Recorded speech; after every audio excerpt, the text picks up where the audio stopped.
ngayon gagawa tayo ng button pin. Ito yung button pin. Yan. Gamit ko ngayon tong button pin na bottle opener. Yan.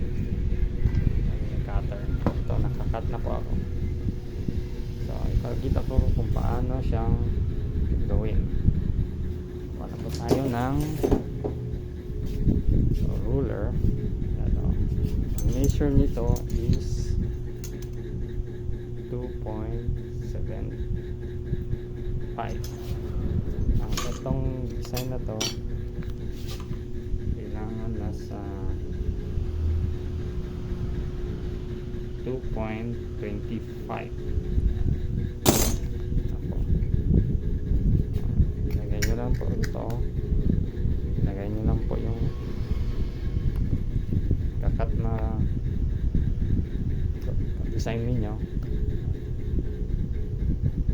Lagay nyo po yung logo nito. Tapos sa kabila po itong bottle opener nyo. Ayan. Ayan po.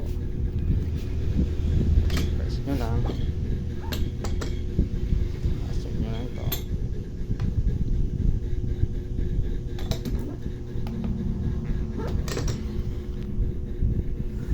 Ayan po. Ayan na kayong bottle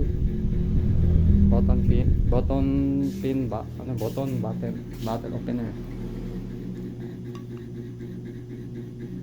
So, dali lang. Thank you for watching.